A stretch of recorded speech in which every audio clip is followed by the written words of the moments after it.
The Jedi have always been more than warriors with glowing blades. They are the galaxy's dream of balance made flesh, guardians of peace who rise like stars against the long night, seekers of harmony who listen to the whisper of the Force that binds all things. Their story stretches back further than memory, back to the first souls who felt the current of the universe flow through them, who learned that anger is fire that destroys and compassion is water that nourishes, who taught that light is not absence of shadow, but the balance that makes both meaningful, and from those beginnings came an order that grew across millennia. Watching civilizations rise and fall, standing always as keepers of wisdom even when empires crumbled, they walked the galaxy not for conquest but for service, carrying knowledge in holocrons, building temples as sanctuaries of meditation, wielding sabers of light not to dominate but to defend. And though their history is filled with trials, with battles against the dark side, and with failures that scarred them, still their essence has always endured, for the Jedi are not defined by perfection, but by persistence, by the refusal to let despair rule, by the quiet faith that even when darkness seems endless, one light is enough to guide the way. To dream of the Jedi is to imagine a child, a youngling, standing beneath towering masters, learning to feel the Force as more than power, but as life itself, and then to grow into a knight who carries that wisdom into the stars, a wanderer in robes who arrives when conflict stirs, who brings calm where fear grows, who kneels to listen as often as they rise to fight. In the galaxy's myth, the Jedi are both guardians and teachers, both scholars and adventurers, beings who stand at the edge of a legend, yet live with humility, walking among farmers, traders, and kings with equal respect, their only loyalty to balance, their only weapon their wisdom, their only promise their vow to protect life wherever they find it. And so, to begin the story of the Jedi is to begin a story of hope, a tale that unfolds across thousands of years, from forgotten temples carved on distant worlds to shining halls upon Coruscant, from victories that reshaped empires to losses that scattered them into myth, and yet through all of it, the light endures, flickering sometimes, faltering sometimes, but never extinguished, because the Jedi are not only people, but ideals, dreams embodied, reminders that even in the darkest ages there will always be someone who chooses peace over fear, knowledge over ignorance, compassion over hatred, and as you close your eyes and drift into the rhythm of their tale, imagine the galaxy itself breathing in time with you, stars glittering as embers of the Force, and the Jedi standing quietly among them, a light in the darkness, eternal and serene. The story of the Jedi begins long before the Republic, long before the rise of Sith or Empire, in an age so ancient that even the stars seemed younger, when the Force was first felt by those who listened closely to the rhythm of the galaxy, a current flowing through all things, unseen but undeniable. On worlds such as Tython in legend, seekers gathered, drawn not by conquest but by wonder, by the realization that life itself was bound together by something greater, something luminous, and they named it not as weapon or tool, but as balance, a harmony between what they called Ashla, the light that nurtures, and Bogan, the shadow that tempts, for even then they understood that the Force is not simple but dual, not one-sided but whole, and to live in balance was the first teaching of what would become the Jedi path. These early adepts, who would be called Jedi, did not yet wield lightsabers nor wear robes of guardianship. They lived as wanderers, philosophers, and seekers who studied the currents of the Force in its purest form, learning to feel it in the wind rushing over mountains, in the tides of the sea, in the silent hum of starlight. And from their meditations rose the first codes, the first wisdoms, passed not on stone tablets, but through memory and practice, through quiet teaching between master and student, beneath skies lit by suns rising over endless horizons. The dawn of the Jedi was not without trial, for in every seeker's heart lay the temptation to lean too far into light or into shadow, to lose balance. And so the Jedi made pilgrimage to moons that embodied each side, standing in harsh meditation until they could feel peace again, their journeys reminding them that harmony was not a destination, but a constant struggle, a daily choosing of balance. In time, these seekers gathered into orders not bound by law, but by shared purpose, building sanctuaries upon mountains and within caverns, structures simple and reverent, where the hum of the Force felt strongest. Their weapons were not yet sabers of light, but blades infused with energy, crude precursors to what would one day become the most iconic symbol of the Jedi. And when conflict came, as it always does, these early protectors learned to defend without domination, to fight not for conquest, but for life. Legends whisper that in these early days, the Force itself seemed more raw, more immediate. Storms of energy surging across Tython that could overwhelm even the most disciplined of adepts, teaching them humility, teaching them that no matter how great their insight, the Force was never theirs to command, but only to serve. And so the first knights arose, their lives dedicated not to kings or governments, but to the harmony of the galaxy itself. And their presence spread beyond Tython, carried on ships of simple design to other stars where people cried out for justice. Their voices answered by these robed wanderers who brought peace not through armies, but through wisdom, their words calming disputes, their hands healing wounds, their example inspiring others to look inward and see the same light. The dawn of the Jedi is remembered not for glory or conquest, but for stillness, for the image of a lone figure standing beneath twin moons, breathing slowly, eyes closed, feeling the Force ripple through stone, water, air, and heart. And in that image, the entire story of the Jedi can be seen, for theirs has always been a path of listening, of patience, of balance, and of light rising quietly against the shadows of time. To dream of this dawn is to see mountains bathed in golden morning light, rivers flowing like silver threads, the air alive with possibility, and the first Jedi, not yet legendary, simply people seeking truth, carrying torches of wisdom into a galaxy just awakening to its own song.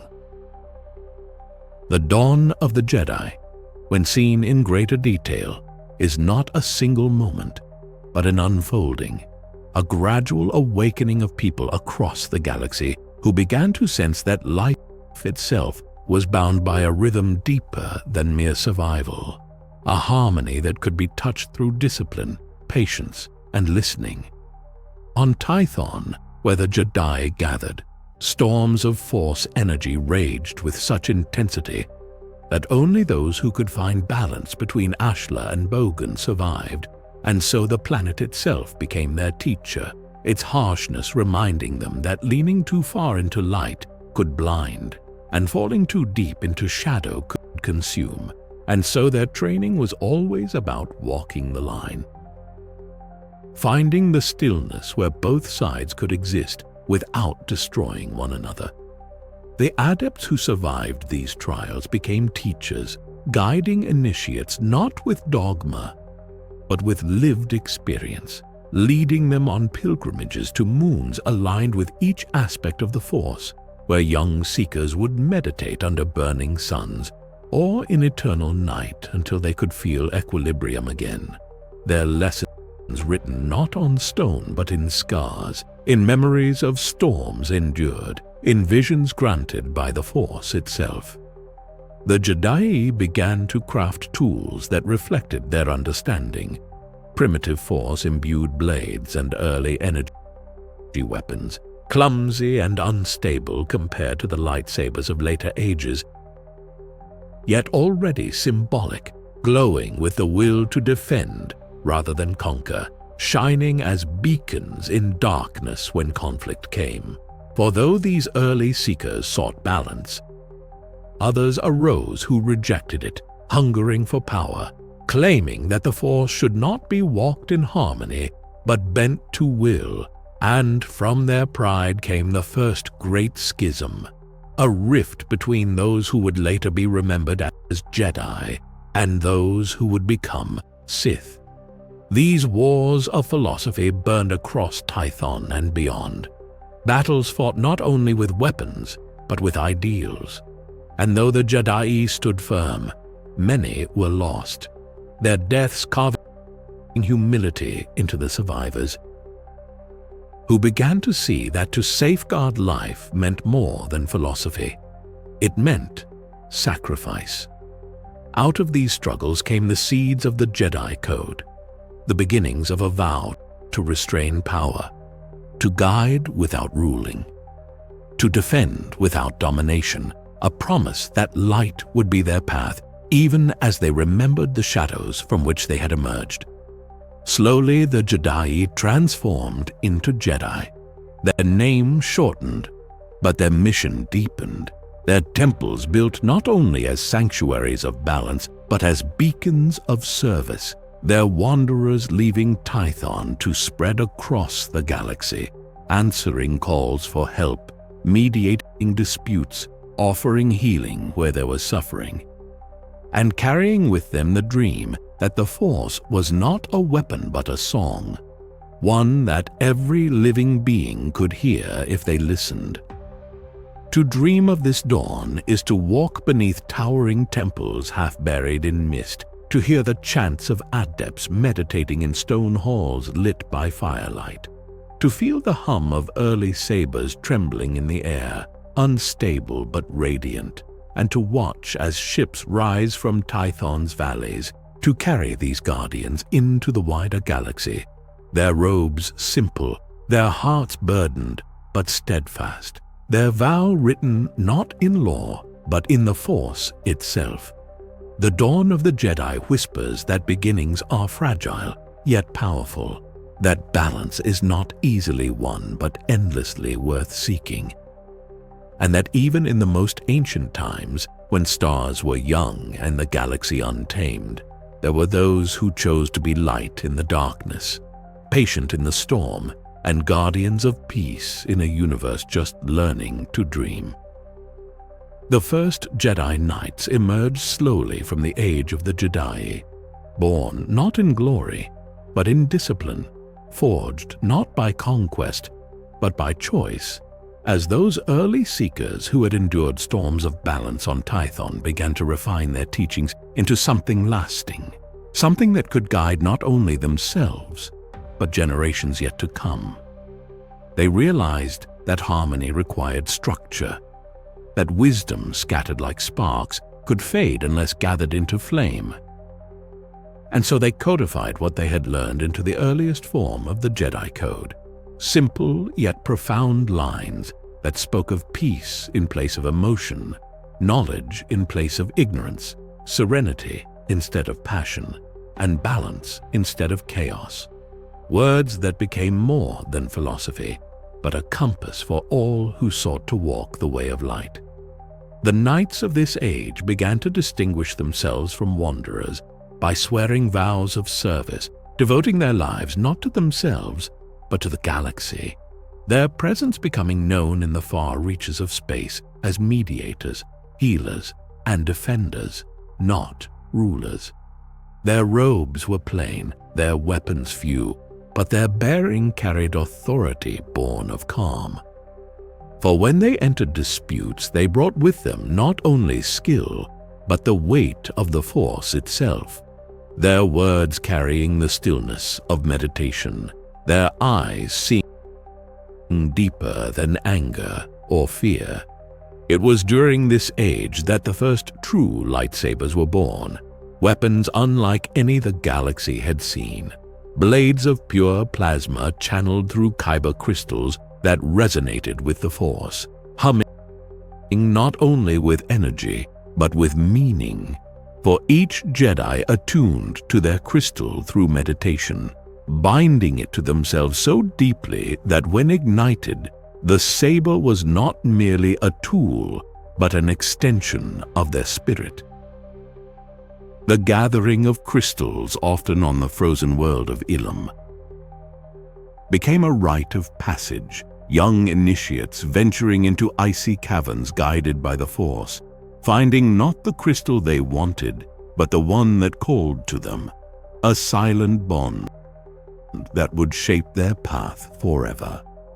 With lightsabers in hand, the Jedi stood taller in the galaxy, for while their blades were powerful, their restraint in using them defined their nobility, carrying them always at their sides, but igniting them only when absolutely necessary, symbols of guardianship rather than conquest.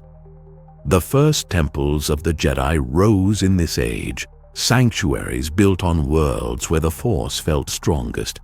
Coruscant, most famous among them, its grand temple with its spires piercing the sky and its halls filled with light, but also others scattered across the galaxy, each built as a beacon not of dominance, but of knowledge, with libraries filled with holocrons, crystalline devices that preserved the teachings and memories of past masters so that no lesson would be lost to time.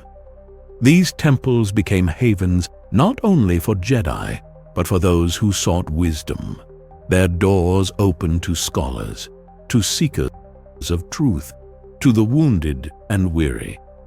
And so the Jedi grew in reputation as more than warriors. They were guardians of learning, their order dedicated to protecting life and knowledge alike. Yet even in this age of foundation, shadows lurked, for there were always those who questioned the code, who found its restraint too confining, who believed the Force could be bent to ambition, and so small conflicts simmered, reminders that the path of light must always be chosen, never assumed. Still, the first Jedi Knights stood strong, their lives devoted to the creed, their blades glowing softly as they walked among stars, bringing peace where they could, carrying forward a dream that began on Tython into the wider galaxy. To dream of this age is to see younglings gathered in courtyards beneath twin suns, their wooden practice sabers clashing in rhythm, while masters watch with patient eyes, to wander the halls of the great temple lit by sun through tall windows, shelves of holocrons glowing faintly as if alive with the voices of the past, to feel the hum of a lightsaber ignited in silence, its blue or green blade steady as a promise, and to watch Jedi Knights walk into the horizon, cloaks stirring in the wind, lights of peace carried into a galaxy still restless, still learning, still yearning for balance. The first Jedi Knights, having sworn their vows and taken up lightsabers as extensions of their spirit, began to step fully into the galaxy as more than wanderers, their order slowly shifting from scattered seekers into a recognizable brotherhood bound by creed and service. And their earliest missions were simple yet profound, mediating between tribes locked in endless war, guiding settlers on new worlds when famine threatened, healing the wounded with their knowledge of the Force, And in these acts, they became known not only as warriors, but as sages. Their presence welcomed not because of their blades, but because of their wisdom. For a single Jedi stepping into a dispute often meant that violence could be avoided altogether. To strengthen their vision, they established the First Council, a gathering of the wisest masters who sat not on thrones of power, but in a circle of equals, each voice heard, each perspective weighed, so that no single will could bend the Order away from its purpose. And in their debates, the Jedi learned humility, for even great masters disagreed. And in those disagreements, the code itself was refined, not into unyielding law, but into guidance. A reminder that the Jedi path was always one of balance, never absolutes. Their temples, particularly the one on Coruscant, became luminous symbols visible even from orbit, its towers rising into the sky like fingers reaching toward the stars, its great halls filled with younglings learning under the watch of masters, its libraries growing with holocrons, whose crystalline cores glowed softly as they whispered lessons from ages past. And within those walls, the hum of meditation became as constant as the heartbeat of the galaxy itself.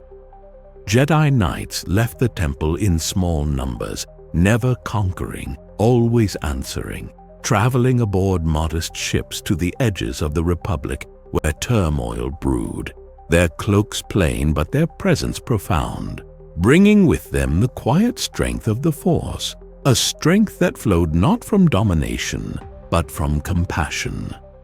To the common people, the Jedi became legends, even in their lifetimes, their lightsabers seen as beacons of hope, their calm voices remembered as anchors in storm, and yet among themselves they remained humble, repeating the code not as commandment, but as meditation, always reminding one another that power without restraint is corruption, that victory without compassion is emptiness, and that their role was never to rule, but to serve. And still challenges tested them. Those drawn to the dark whispered of passion and ambition, of bending the Force to desire. And though the Jedi resisted, each conflict left scars, reminders that their order was not immune to shadow, that vigilance was always required. Yet despite these struggles, the Jedi endured and grew, their council becoming the heart of their wisdom, their temples sanctuaries of learning, their knights symbols of peace wherever they walked.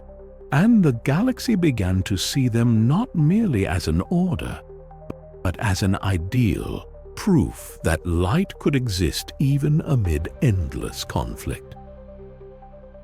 To dream of this age is to walk through the temple's echoing halls where sunlight pours through tall windows, to watch younglings sparring with wooden practice sabers in gardens fragrant with blossoms, to stand among masters in meditation, their voices low and steady, filling the air with the hum of peace, and to see knights depart from shining landing platforms into the stars, their robes stirring in the wind, their sabers glowing softly at their belts, carrying with them the quiet promise that so long as they endured, the galaxy would never be without light. The High Republic was the luminous age of the Jedi, an era when their order stood not in exile or in war, but in balance with the galaxy. Their numbers great, their presence far-reaching, their hearts devoted to service and exploration, and their reputation unclouded by corruption or conquest. It was a time of expansion, when hyperspace lanes opened into uncharted regions, and the Jedi became both guides and guardians of those who dared to venture into the frontier, their ships sleek and golden, traveling as beacons of light into the unknown, their temples scattered across distant worlds where they studied local cultures, healed the wounded, and preserved harmony rather than imposing control. The heart of this age was the Starlight Beacon, a colossal space station that shone across the outer rim, its spires gleaming like crystal against the void, a sanctuary of knowledge and medicine, a hub of diplomacy and defense, and a symbol that the Jedi were not only present, but devoted to every corner of the Republic. To walk its halls was to feel the hum of the Force everywhere, masters and Padawans mingling with citizens, scholars trading wisdom, healers tending to the sick, while its great libraries collected not only Jedi lore, but the cultures and voices of worlds newly brought into the Republic's embrace. The Jedi of the High Republic were diverse in role and philosophy. Some were guardians, their lightsabers ready to defend the innocent. Others were consulars, diplomats whose words brought peace without battle. Others still were wayseekers, knights who answered only to the Force itself, wandering freely to discover truths that councils could not always see. Their sabers, too, reflected the artistry of the age, hilts carved with elegance, blades glowing in every shade of harmony, sometimes even crossguards of pure light, each weapon an expression of its wielder's bond to the Force, as unique as a song sung only once. This was a time when the Jedi did not see themselves as soldiers, but as explorers, healers, and mediators, when their presence brought relief to settlers carving homes on wild worlds, and when children gazed at them not in fear, but in awe, whispering of their wisdom and their kindness. Yet even in this golden age, shadows tested their light. The Nihil, marauders who prowled hyperspace with storms of chaos, tearing trade routes apart with fury and greed, and the Drengir, ancient plant-like horrors awakened from slumber, spreading corruption and fear, threats so alien and unexpected that they tested the Jedi's unity, forcing them to act with courage and compassion, not for conquest, but for survival of all. In these battles, the Jedi proved not only their skill, but their philosophy, holding fast to their code, choosing restraint even against terror, reminding themselves and the galaxy that the Jedi way was not domination, but balance. To dream of the High Republic is to imagine starships glowing like lanterns, moving gracefully across the stars, to walk the shining halls of Starlight Beacon, where voices mingle like music, to see Jedi standing tall in golden light, robes stirred by frontier winds as they extend hands in peace, their sabers ignited only when absolutely necessary, their hearts steady as the Force itself. The High Republic whispers that the Jedi, at their best, are not generals or rulers, but guardians, not weapons, but guides, and it endures in memory as their most luminous age, a promise of what they were always meant to be, light in the darkness, steady and eternal. The High Republic, when seen not only in its grand victories, but in the quiet rhythm of its daily life, reveals a vision of the Jedi at their most balanced, their order spread across the galaxy in ways both humble and profound. For while some knights sat in meditation within the great temple on Coruscant, their voices carried into the Force like ripples on water, others stood at the edge of the frontier settlements, helping farmers plant crops, guiding settlers through storms, and soothing disputes before they could ignite into conflict. Their presence was as common as it was extraordinary, for to see a Jedi walking quietly into a marketplace or bending to comfort a frightened child was no less meaningful than to see them ignite a blade against marauders, and this steady presence became the Republic's heart, a living promise that peace could endure. The Jedi and the Republic shared a partnership during this age that was not defined by control, but by harmony. The Republic provided structure and governance, while the Jedi acted as its conscience and its protectors, mediating when senators clashed, guiding when exploration turned perilous, offering wisdom when ambition threatened to spiral into greed. In this way, the Jedi stood not as rulers but as shepherds, their voices often reminding leaders that service, not power, must guide their decisions. Yet the luminous age carried its tensions as well, for the galaxy's expansion meant that not all welcomed Republic presence, and the Nihil in particular, with their storm raids across hyperspace, struck at the very arteries of this unity, their unpredictability testing the Jedi's patience, for no meditation could foresee their every strike. It was in these crises that the diversity of the Jedi shone, wayseekers charting unknown routes, sentinels dismantling traps, guardians standing firm in defense, consulars negotiating where blasters failed, each role woven into a whole that reflected the Jedi's adaptability. And yet, within the shining halls of Starlight Beacon and the spires of temples across distant worlds, seeds of trial quietly took root, for the Jedi's very closeness with the Republic, though harmonious, hinted at dependence, at a bond that could one day blur the line between service and entanglement. A lesson that later ages would wrestle with, but which in this moment seemed distant, hidden beneath the glow of success. To dream of the High Republic in its fullness is to picture Jedi starships gliding across the night like lanterns released into the sky, their golden hulls gleaming in sunlight, their crews speaking softly of duty and hope. It is to wander the grand chambers of Starlight Beacon, where holocrons shimmer on shelves like jewels, where Padawans race through courtyards in practice duels, their sabers clashing in arcs of green and blue, laughter mingling with the hum of energy, while masters watch with serenity, guiding with patience rather than command.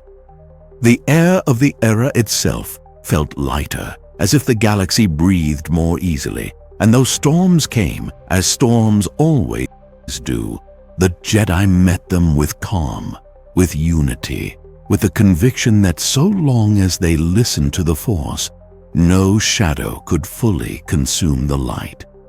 The High Republic whispers across time as the most luminous moment of the Jedi Order, not because it was free of hardship, but because its people, its knights, and its masters chose every day to embody the ideal they were born to uphold, to protect, to serve, to shine. The bond between the Jedi and the Republic was one of the most enduring and complicated threads in galactic history, for from the earliest days of the Order, the Jedi saw themselves as guardians of life, not rulers, yet their growing alliance with the Republic drew them into the heart of politics, diplomacy, and eventually war. In the beginning, this relationship was simple, for the Republic's Senate sought peace, and the Jedi, with their wisdom and calm presence, offered mediation and protection, becoming its guardians without ever claiming to govern. Their temple on Coruscant, built deliberately near the Senate chambers, not as a throne of power, but as a reminder that their role was to advise and defend, never to dominate. Jedi Knights were dispatched to resolve disputes across star systems, their lightsabers rarely drawn, their words and actions enough to ease tensions, and in this way, the Jedi became trusted arbiters, moving freely across borders because their loyalty was to balance, not to any single world or leader. Yet even in this harmony, seeds of difficulty grew, For by anchoring themselves so closely to the Republic, the Jedi became entwined with its flaws, its corruption, its ambitions, its failures of justice. And though the Jedi Code reminded them to seek only service, the galaxy increasingly saw them as agents of the Republic, as symbols of its authority. In times of peace, this bond shone bright. Senators leaned upon Jedi wisdom to temper greed. Governors welcomed their presence as proof that justice was near, and ordinary beings whispered prayers of thanks when robed figures appeared to calm disputes. But in times of crisis, the same bond pulled the Jedi deeper into politics, forcing them to act as generals or enforcers when their truest desire was to remain guardians of peace. This tension defined their place in history, shaping their triumphs and their downfalls alike.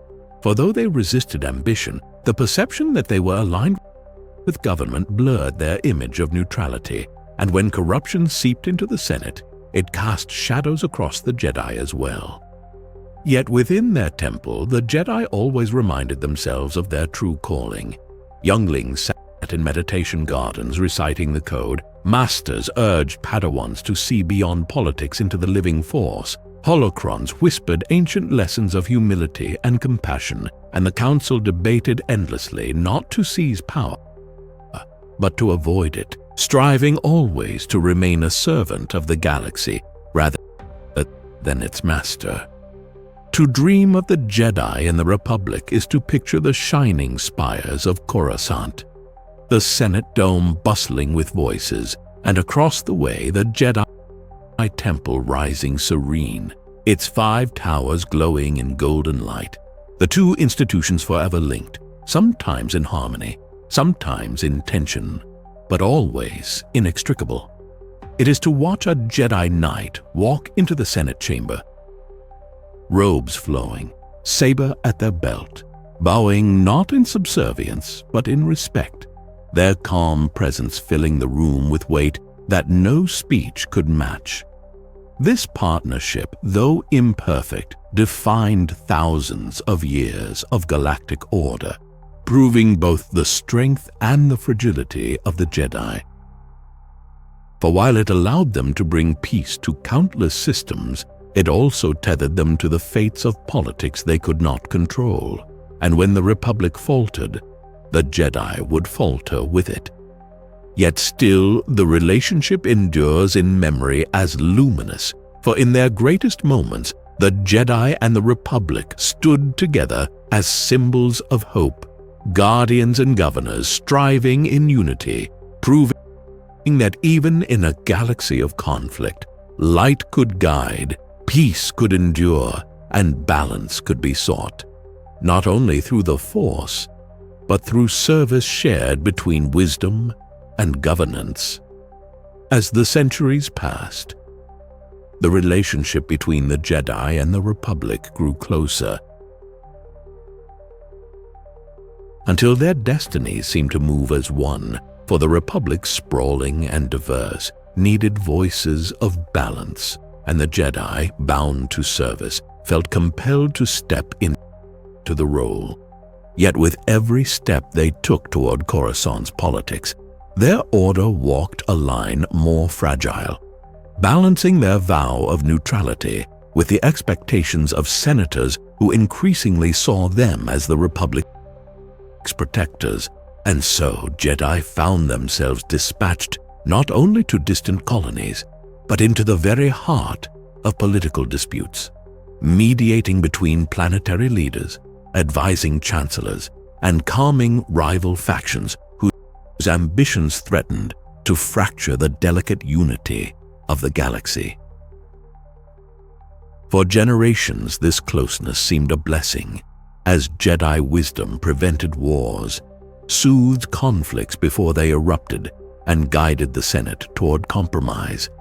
And the galaxy celebrated the sight of robed guardians standing tall beside elected leaders, their presence alone enough to inspire trust. Yet beneath the harmony, cracks formed, senators who saw Jedi intervention as interference, citizens who began to view them not as servants of the Force, but as instruments of government, and Jedi themselves who worried that the line between service and entanglement blurred more with each passing age. For generations, this closeness seemed a blessing, as Jedi wisdom prevented wars, soothed conflicts before they erupted, and guided the Senate toward compromise. And the galaxy celebrated the sight of robed guardians standing tall beside elected leaders, their presence alone enough to inspire trust. Yet beneath the harmony, cracks formed. Senators who saw Jedi intervention as interference, citizens who began to view them not as servants of the Force, but as instruments of government, and Jedi themselves who worried that the line between service and entanglement blurred more with each passing age. The galaxy celebrated the sight of robed guardians standing tall beside elected leaders, their presence alone enough to inspire trust. Yet beneath the harmony, cracks formed. Senators who saw Jedi intervention as interference, citizens who began to view them not as servants of the Force, but as instruments of government, and Jedi themselves who worried that the line between service and entanglement blurred more with each passing age. Within the temple on Coruscant, the council debated endlessly, reminding one another that their loyalty was to the Force above all, not to laws or leaders. Yet the more the Republic leaned upon them, the more inseparable their fates became, until to strike at one was to strike at both. When wars flared along the edges of the Republic, Jedi were called as negotiators, but their lightsabers increasingly marked them as enforcers, and their role as peacekeepers was slowly reshaped by the galaxy's perception into that of soldiers, a foreshadowing of the tragedy to come. And yet, within this growing burden, the Jedi still held fast to their ideals. Younglings trained in gardens where fountains whispered, that the Force must guide them, not politics. And yet, as the galaxy expanded, and the Republic's ambitions deepened, the Jedi found themselves not only witnesses to history, but participants in it. Guardians tied to the fate of a Republic whose light would one day dim dot. The relationship between the Jedi and the Republic, carried across millennia, eventually grew so deep that it became both their greatest strength and their quiet undoing. For while the Jedi never sought power for themselves, their closeness to the Senate made them appear to many as instruments of the state, and in time even they could not fully separate their service to the galaxy from the expectations of the Republic that leaned upon them so heavily. Across ages, Jedi Knights became almost synonymous with Republic justice, their presence on distant worlds reassuring to those who believed in peace, but troubling to those who saw them as outsiders enforcing foreign will. And though the Jedi Code instructed them to act as guardians of balance, they found themselves increasingly bound by treaties, missions, and demands of senators whose ambitions did not always align with wisdom. Within the temple, masters counseled one another to remain detached from politics, to serve the Force first. Yet, time and again, the Republic's crises drew them in, from pirate raids in the Mid-Rim to disputes over hyperspace routes in the Outer Rim. And each time, they answered, believing that their service was essential to harmony. Their lightsabers ignited not in conquest, but in defense. But perceptions are powerful, and over centuries more and more beings looked upon the Jedi as the Republic's arm of enforcement rather than its conscience. Seeing robed figures arriving with Senate decrees, and though the Jedi themselves knew their purpose was to defend life, the galaxy's image of them shifted in ways they could not entirely control. Still, their bond with the Republic allowed them to spread light into corners of the galaxy they could never have reached alone. They built temples and enclaves across hundreds of worlds, taught younglings whose home planets might otherwise never have known the Force, and healed wounds that governments could not, their very presence keeping the Republic whole in times of fracture. Yet the closeness carried weight. When the Senate faltered in corruption, the Jedi bore the suspicion. When wars broke out, the Jedi were asked to lead armies. When order teetered, the Jedi were expected to restore it. Roles that stretched their ideals thin and foreshadowed the moment when their service would be tested beyond endurance. And still, within their temple's luminous halls, they sought always to center themselves, filling meditation chambers with stillness each dawn, reciting the code as younglings lifted training sabers in harmony, whispering to themselves that no matter how the galaxy shifted, they were guardians of balance, not soldiers of power. To dream of the Jedi and the Republic in this long arc is to see Coruscant at dusk. The Senate Dome glowing with debate, the Jedi Temple spires bathed in golden light, and between them a hum of tension both fragile and beautiful. Two great institutions leaning upon one another, steady for now, luminous for now, yet carrying within their closeness the seeds of a tragic fall, a reminder that even light, when tied too tightly to power, can be pulled into shadow. The heart of the Jedi has never been their sabers or their temples, but their code, a collection of words so simple that they could be whispered by younglings, yet so profound that even masters spent lifetimes contemplating their meaning. For the code spoke not of rules, but of balance, teaching that there is no emotion, there is peace. There is no ignorance, there is knowledge. There is no passion, there is serenity. There is no chaos, there is harmony. There is no death, there is the Force.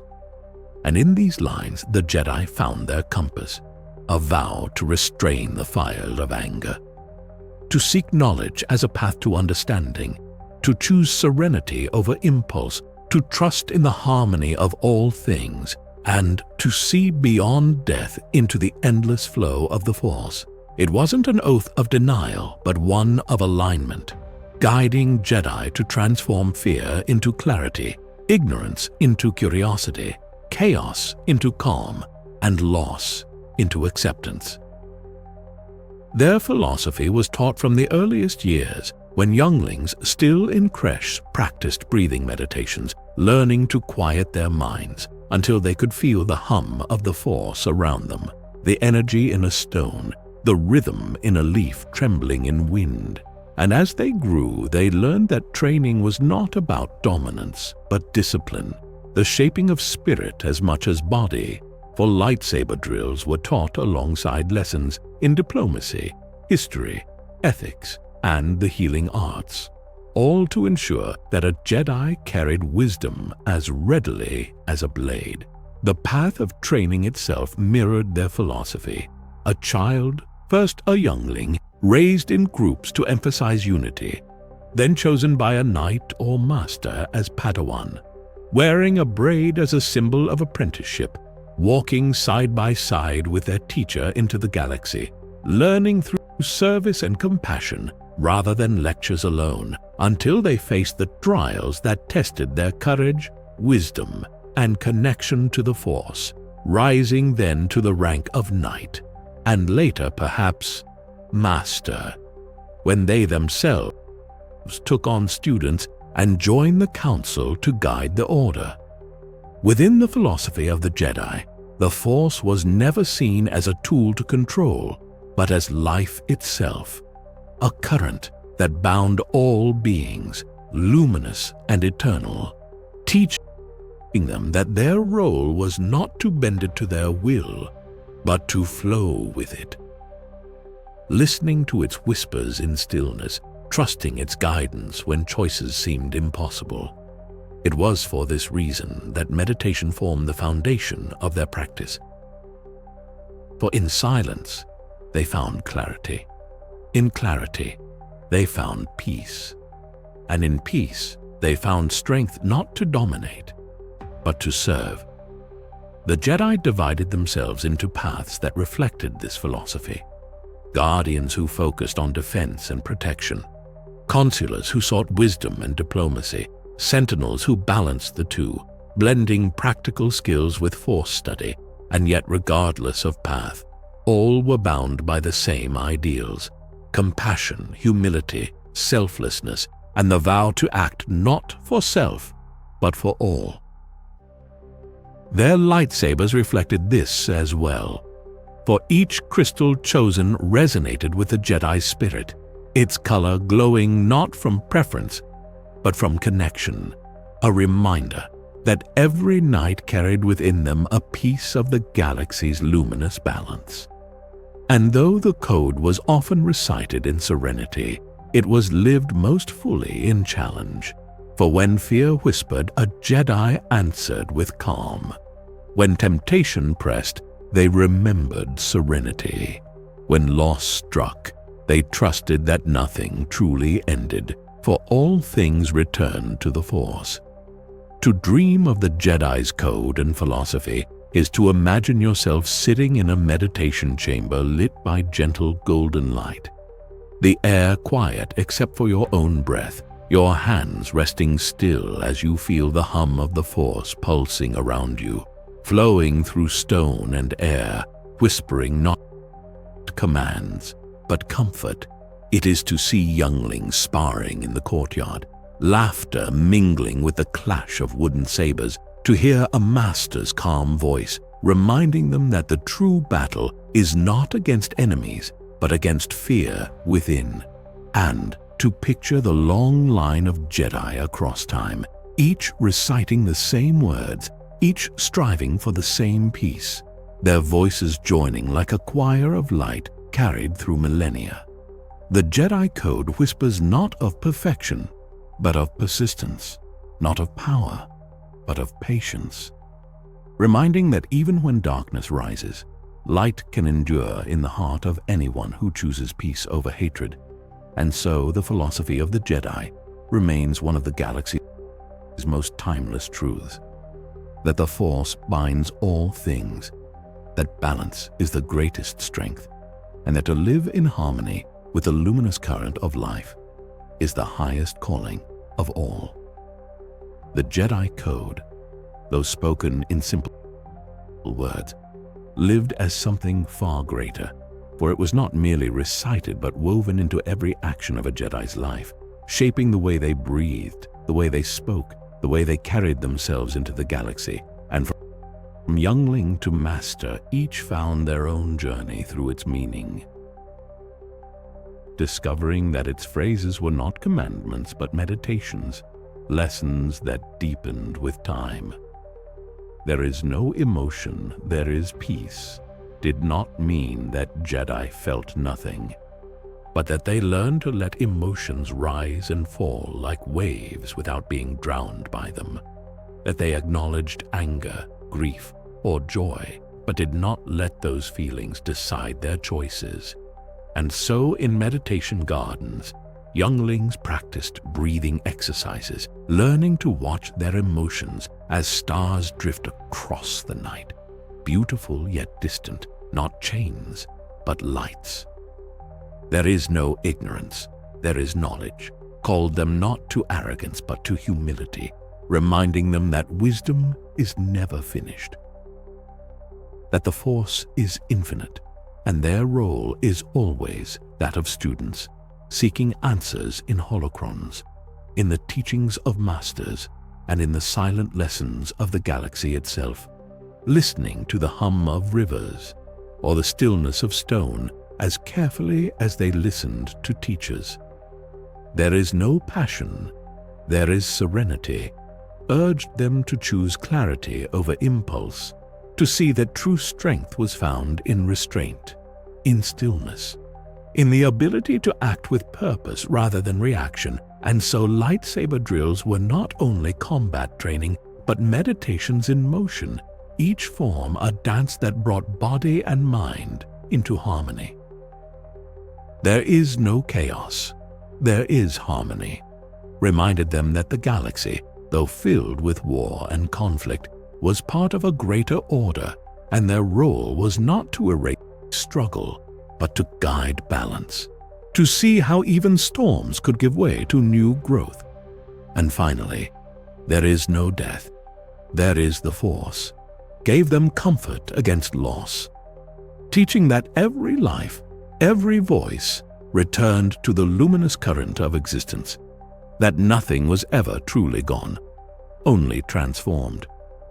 And so when Jedi lit funeral pyres, they did so not with despair, but with reverence, trusting that their friends had become one with the eternal flow. Their philosophy also shaped the rituals of their training. When a Padawan was chosen, it was not merely a bond of teacher and student, but of souls walking the Force together, a relationship of trust and patience, where the Master guided not by command, but by example, showing how to embody the code in every small act of kindness, every choice of restraint. When trials came, they tested not strength of arms but of spirit. Could a young knight resist fear, stand in truth, and act in compassion even when anger promised easier answers? And only when these tests were passed did the braid of a Padawan fall away and the mantle of a Jedi Knight rest upon their shoulders. Even beyond training, the Jedi Code infused their daily lives. They meditated at dawn to center themselves in peace. They studied holocrons to seek knowledge. They sparred to master serenity in motion. They listened to the council not for authority, but for harmony, and they accepted mortality as part of service, knowing that their lives were but threads in a tapestry larger than themselves. To dream of the Jedi Code is to imagine standing in a quiet hall, lit by sun filtering through tall windows, younglings kneeling in a circle, voices soft as they recite the words in unison, their eyes filled with wonder, their masters watching with serene smiles, and the air humming with the Force itself, as though the very stones echo the words. It is to feel the calm strength that comes from surrendering fear, the clarity that comes from seeking knowledge without pride, the serenity that comes from choosing stillness over anger, the harmony that comes from trusting the galaxy's balance, and the comfort that comes from knowing that even when one's life ends, the luminous Force will carry all things forward. The Jedi Code whispers across time, not as a rigid law, but as a lullaby of light, a reminder that peace is always possible, that knowledge is always waiting, that serenity can always be chosen, that harmony underlies chaos, and that the Force, eternal and unbroken, binds all life in its gentle embrace. The rise of the Sith began not as an invasion, but as a fracture, born from the very heart of the Jedi themselves. For in the early days of the Order there were those who grew restless with restraint, who looked upon the Force not as harmony to be served, but as power to be commanded, believing that emotion, passion, and will were strength to be embraced rather than dangers to be mastered. And these dark Jedi, as they came to be called, broke away from the Order, carrying with them ambition like fire hidden in their robes. At first their rebellion seemed a quarrel of philosophy, a schism of ideals, but fire spreads quickly, and soon their teachings drew others, their followers reveling in the promise of power unbound by code. And from this defiance, the Sith were born. They were not merely a rival school, but a dark mirror, wielding the same force but twisting it through hatred. Their sabers ignited not in defense, but in hunger, and their creed rejecting balance in favor of domination, proclaiming that peace was a lie, that strength alone was truth, that through passion came power, and through power came victory, words that echoed across generations like thunder. The first great schism ignited wars that scarred the galaxy. Jedi and Sith clashing in duels that shook the ground, fleets tearing through the stars, worlds falling into ruin as the shadows spread. And though the Jedi fought with courage, the sheer ferocity of their fallen brethren made the conflict long and bitter.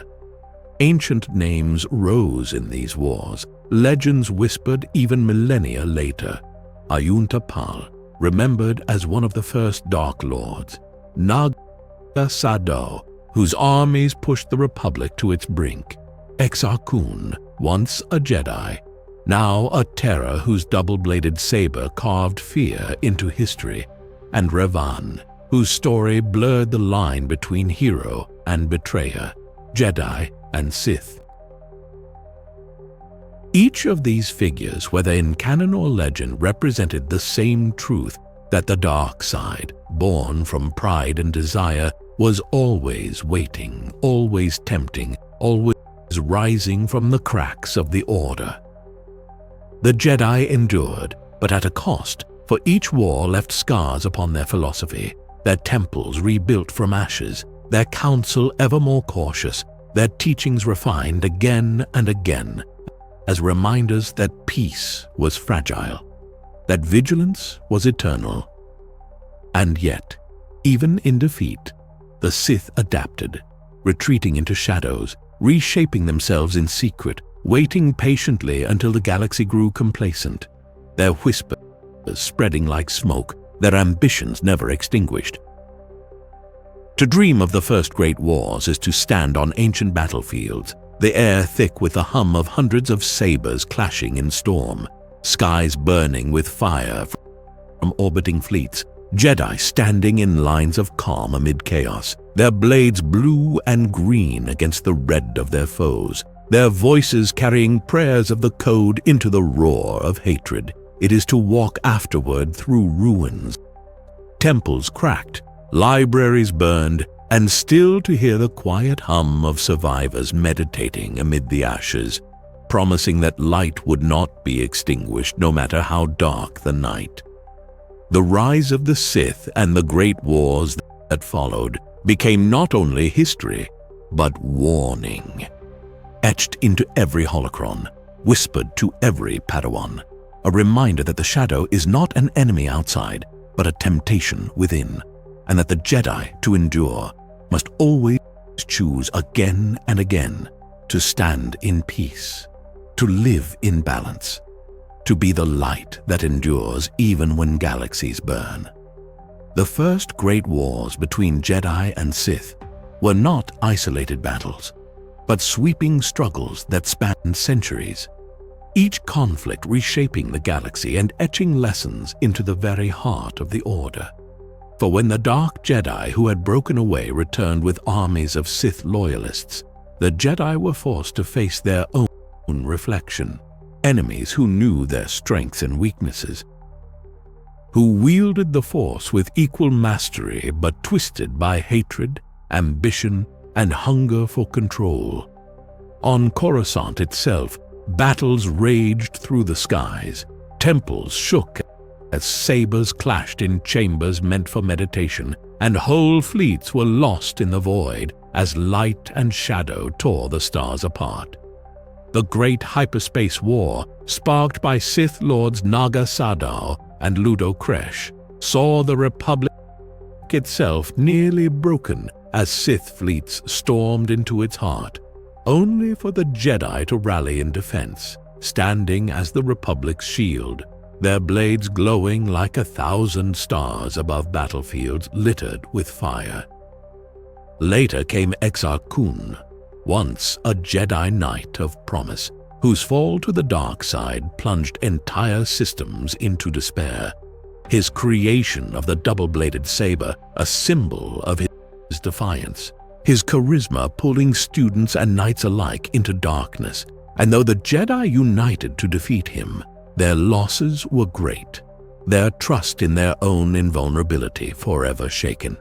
Then came the time of Revan and Malak, Jedi Knights turned conquerors who fought the Mandalorians with brilliance but fell to the temptation of ruling, returning as Sith Lords who waged war upon their own order, forcing the Jedi to reckon not only with enemies, but with the truth that their own could fall so deeply into shadow. Every battle, every betrayal, reminded the Order that philosophy was not shield enough, that vigilance and humility must accompany strength, for pride was the soil in which the dark side grew. In these ages, the Jedi evolved, refining their training, building stronger councils, committing more teachings to holocrons, so that knowledge would never be lost again. And yet with every victory came scars.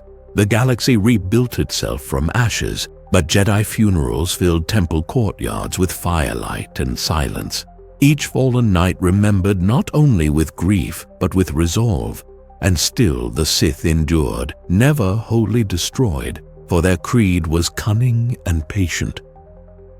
Slipping into shadows when defeated, waiting centuries to rise anew, reminding the Jedi always that the greatest threat to peace was never only external, but born from within, from ambition unchecked, from fear unmastered, from the temptation to control what must only be served.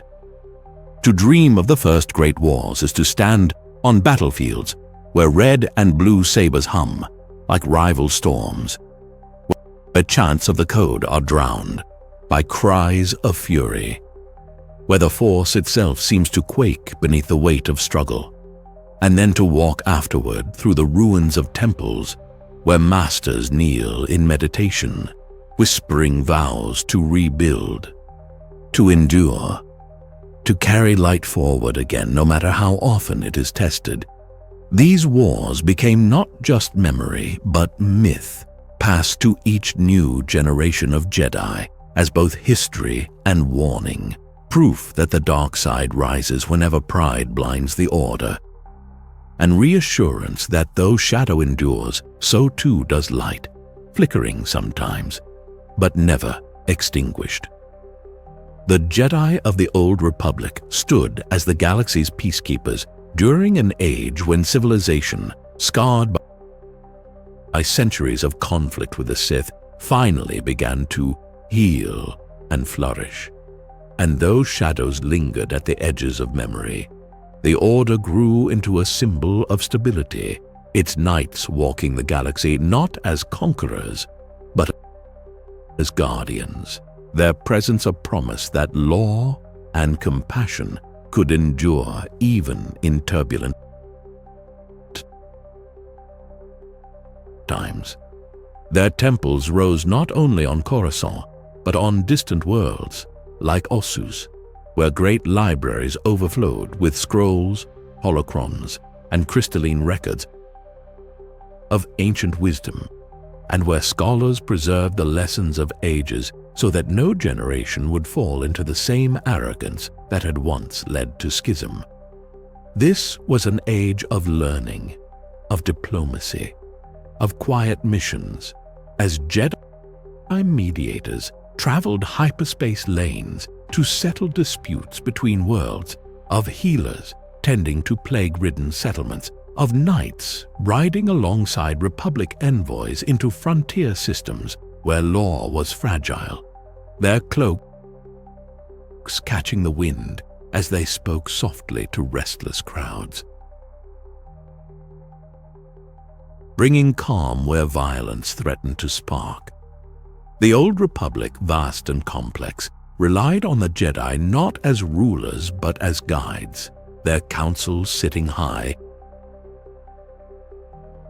in Coruscant's temple, weighing every call for aid, debating endlessly not for ambition but for clarity, each voice representing centuries of perspective, and from those chambers came decisions that rippled across the galaxy, bringing calm where violence threatened to spark.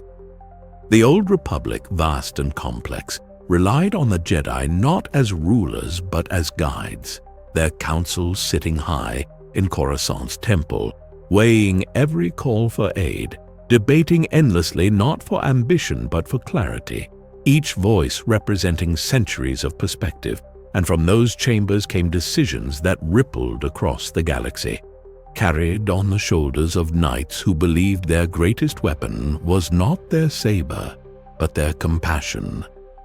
Yet even in this luminous age, the Jedi remained vigilant. For though the Sith had been defeated, whispers of their return haunted the Order's dreams. Their presence felt like storms gathering beyond the horizon. And so training was relentless, not to glorify combat, but to prepare the spirit, to ensure that when the shadow returned, the Jedi would be ready not only with skill, but with humility, their code reminding them always that arrogance was the first step toward ruin. To dream of the Jedi of the Old Republic is to walk through endless corridors of the temple, holocrons glowing faintly on pedestals like lanterns of knowledge, to hear the laughter of Padawans sparring in courtyards under the watch of patient masters, to stand upon Ossus and gaze at shelves of memory stretching into the dark, each crystal containing the voice of a teacher long past, but still alive in wisdom. Carried on the shoulders of knights who believed their greatest weapon was not their saber, but their compassion. Yet even in this luminous age, the Jedi remained vigilant. For though the Sith had been defeated, whispers of their return haunted the Order's dreams. Their presence felt like storms gathering beyond the Republic lived not only in their temples, but among the stars, for their role as guardians carried them into countless systems where diplomacy was fragile and peace uncertain. And while their sabers often remained unignited, their words and presence became as powerful as any fleet, calming disputes before they could erupt into bloodshed. One could find Jedi mediating border conflicts between rival worlds, stepping into marketplaces to ease quarrels, guiding settlers through famine by using the Force to encourage crops, or standing silently beside governors whose ambition threatened to outweigh compassion. Their calm eyes a reminder that justice was being watched. Their order was deeply interwoven with the Republic, serving as its conscience and shield, and though they never claimed seats in the Senate, their advice was sought often. Masters invited into the grand chambers to offer counsel, their words shaping laws and treaties in ways subtle but lasting. In this age, the Jedi grew into myth and memory, their temples not only repositories of knowledge, but sanctuaries for the weary, their libraries filled with holocrons that hummed with ancient voices, their meditation halls filled with the steady rhythm of voices whispering the code in unison, and their enclaves scattered across the outer rim served as lanterns of guidance for frontier settlers. Places where a lone Jedi could heal wounds, teach children, and preserve harmony in the face of lawlessness. Yet within this luminous age lay trials that foreshadowed places where a lone Jedi could heal wounds, teach children, and preserve harmony in the face of lawlessness. Yet within this luminous age lay trials that foreshadowed the Order's future struggles. The Sith, though defeated, were never fully gone, and rumors of their return persisted, forcing the Jedi to remain vigilant, while the Republic's growing bureaucracy sometimes tempted leaders to lean too heavily upon the Jedi as enforcers rather than advisors. a pattern that would in time blur the Order's true role.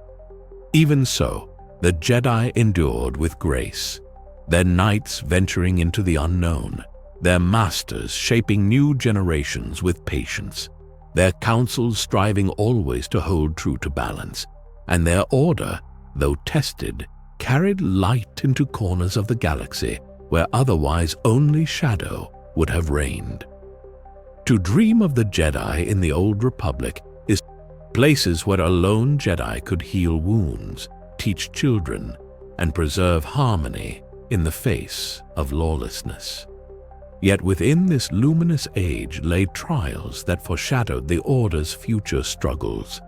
The Sith, though defeated, were never fully gone, and rumors of their return persisted, forcing the Jedi to remain vigilant, while the Republic's growing bureaucracy sometimes tempted leaders to lean too heavily upon the Jedi as enforcers rather than advisors, a pattern that would in time blur the Order's true role. Even so, the Jedi endured with grace, their knights venturing into the unknown, their masters shaping new generations with patience, their councils striving always to hold true to balance, places where a lone Jedi could heal wounds, teach children, and preserve harmony in the face of lawlessness.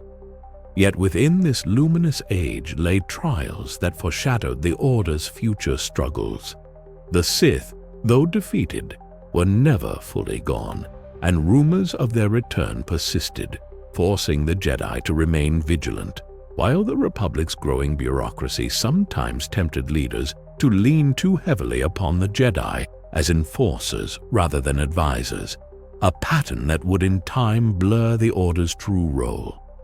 Even so, the Jedi endured with grace, their knights venturing into the unknown, their masters shaping new generations with patience, their councils striving always to hold true to balance, and their Order, though tested, carried light into corners of the galaxy where otherwise only shadow would have reigned.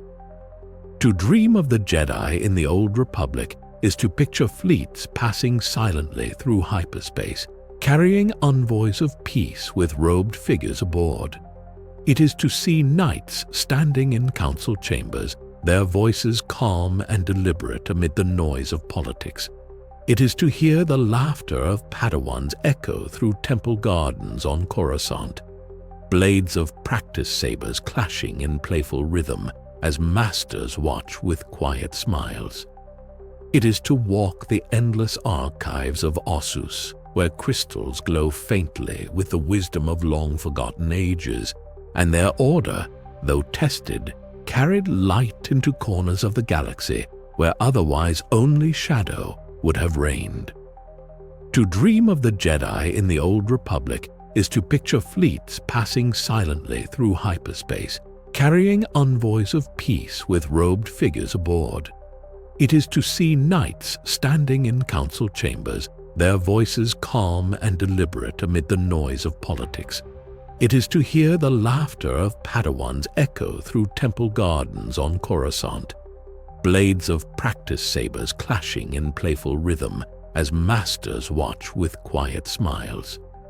It is to walk the endless archives of Ossus, where crystals glow faintly with the wisdom of long-forgotten ages. Vastness of space, their holds filled not with weapons, but with knowledge and healers. To see Padawans bow before their masters as braids are cut and sabers ignited in solemn silence. To walk temple corridors lit by golden sunlight, streaming through high windows while the galaxy outside stirs with ambition and unrest. It is to feel both the strength of their harmony and the fragility of their place, knowing that though the Jedi stood as guardians of peace, their closeness to the Republic would one day test their ideals in ways they could scarcely imagine. In this age, the Jedi of the Old Republic shone not because they were perfect, but because they chose again and again to be light in a galaxy that constantly threatened to fall into shadow, and their legacy endures as the calm before storms, the long golden age whose lessons and flaws alike would shape every triumph and tragedy yet to come. The fall of the Republic was not sudden, but gradual, a slow unraveling woven from threads of ambition, corruption, and complacency. And though the Jedi stood as guardians through it all, their closeness to the Senate ensured that when the Republic faltered, so too did they. The signs came first in whispers of discontent, in systems chafing under the weight of bureaucracy, in senators who valued wealth and influence above service, their debates in the grand chambers of Coruscant more concerned with personal power than the needs of their people. And while the Jedi were invited to counsel, their words often fell on ears deafened by greed. The Jedi, devoted to peace, watched with growing unease as the Republic they had sworn to protect became less a beacon of democracy and more a stage for manipulation. Yet, their code urged them to serve, to trust in balance, to guide rather than to rule. And so they continued to walk the halls of the Senate as advisors, believing they could steady the course. But shadows moved beneath it all.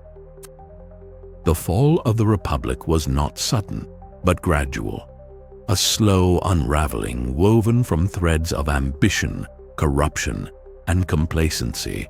And though the Jedi stood as guardians through it all, their closeness to the Senate ensured that when the Republic faltered, so too did they.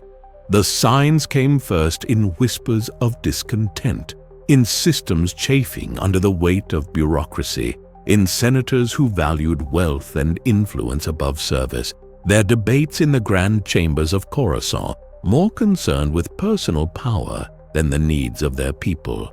And while the Jedi were invited to counsel, their words often fell on ears deafened by greed. The Jedi, devoted to peace, watched with growing unease as the Republic they had sworn to protect became less a beacon of democracy and more a stage for manipulation. Yet, or in secret, Darth Sidious rose within the very heart of the Republic, cloaked as Chancellor Palpatine, weaving schemes so intricate that even the Council could not sense the darkness until it was too late. His every word designed to deepen divisions, to stir fear. Their code urged them to serve, to trust in balance, to guide rather than to rule.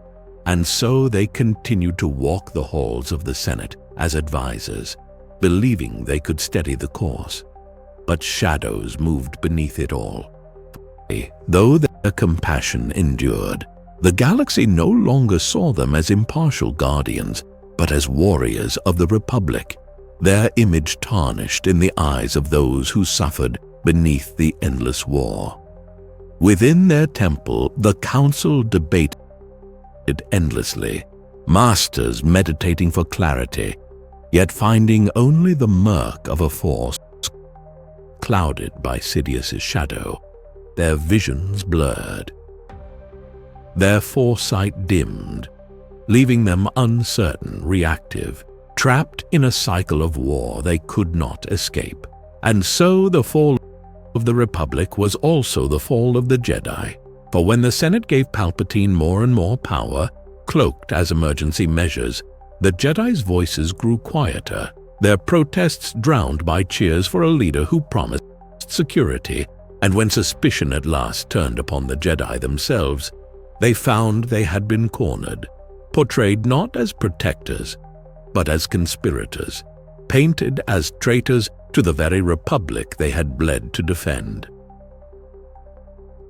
To dream of the fall is to stand in the temple on Coruscant as clone troops march outside, their armor gleaming, their loyalty unquestioned, to feel the weight of thousands of sabers humming in chambers once filled with stillness, to watch masters bow their heads in doubt, Padawans sparring with unease, all while unseen darkness coils around them, It is to hear the thunder of debate in the Senate chamber, while in the Force a storm brews, to feel the inevitability of collapse, even as light still flickers, and to know that the Republic, once luminous, is slipping into shadow, and the Jedi, bound to its fate, are slipping with it. The fall of the Republic deepened with the Clone Wars themselves, a conflict that stretched across 3 years, yet felt like an eternity, consuming systems, dividing families, and drawing the Jedi further than ever from their truest path. For as the galaxy erupted in battlefields of fire and steel, the Jedi became generals, leading legions of clone soldiers bred for obedience, beings who looked to their commanders with unwavering loyalty, and though the Jedi fought alongside them with compassion, treating them as brothers, the weight of such command pressed heavily on an order never meant to wield armies, their sabers now symbols of war rather than peace. The Council, once devoted to meditation and diplomacy, now spent its days planning campaigns, its chambers filled with holomaps of battlefronts rather than quiet reflection. And though masters warned of the dangers, they could not turn aside, for to refuse would be to abandon the Republic to chaos, and so they chose service even as it led them away from balance.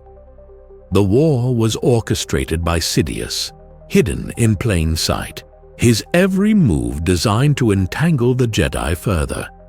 Count Dooku, his apprentice, led the Separatists, ensuring that every victory or defeat only strengthened Palpatine's control, while in the Senate, emergency powers granted him near dictatorial authority. Each decree passed with thunderous applause, each step framed as temporary, necessary, until democracy itself bent beneath the shadow. The Jedi began to sense unease in the Force, visions clouded by darkness, yet they pressed on, believing their sacrifice would preserve peace, even as systems whispered that the Jedi were no longer guardians, but commanders, no longer monks of wisdom, but warriors of the Republic, their image reshaped in the galaxy's eyes. For young Padawans, the war was a crucible too heavy, their trials coming not in meditation, but in blood, while knights who had sworn to defend life now counted victories in battles, each one chipping away at the Order's spirit. And yet, amid the fire and ruin, the Jedi still showed their light. Obi-Wan Kenobi's patience and honor, Anakin Skywalker's bravery and skill, Yoda's steady wisdom, Ahsoka Tano's compassion and defiance, all reminders that even in war, their hearts remained tied to the code. But Palpatine's trap tightened with each passing day. He whispered doubts about the Jedi to senators and citizens, painting them as power-hungry, as conspirators against the very Republic they sought to protect, while at the same time binding them more deeply to his wars until their fate was tied entirely to his rise. By the time the Council began to suspect that the Chancellor's power was too great, it was already too late, for the galaxy's faith in them had frayed, their neutrality forgotten, their image stained, and their future sealed by a single command, Order 66, that would transform brothers-in-arms into executioners, the clones turning their rifles upon the Jedi they had followed with loyalty, ending the Order in a night of fire. To dream of this fall is to see Jedi leading troops into battlefields of flame, their sabers blazing against endless waves, their voices raised in orders rather than meditation. It is to feel the Council's unease in chambers darkened by shadows, their foresight clouded, their hearts heavy with doubt. It is to stand in the Senate dome as Palpatine proclaims emergency after emergency, his words cheered by thunderous applause, while unseen darkness coils around him like a cloak. And it is to know that the Republic, once luminous, has become the stage of its own collapse, dragging the Jedi with it into ruin, their light dimmed not because they ceased to serve, but because in serving too much, they had been maneuvered into the perfect trap. The tragedy of Anakin Skywalker is perhaps the most painful chapter in the history of the Jedi, for he was not only their greatest hope, but also their greatest failure. The boy born a slave on Tatooine, who was discovered by Qui-Gon Jinn, sensed by the Force to be the chosen one, destined to bring balance, a child whose power shone like a blazing star, and yet whose path would slip into shadow.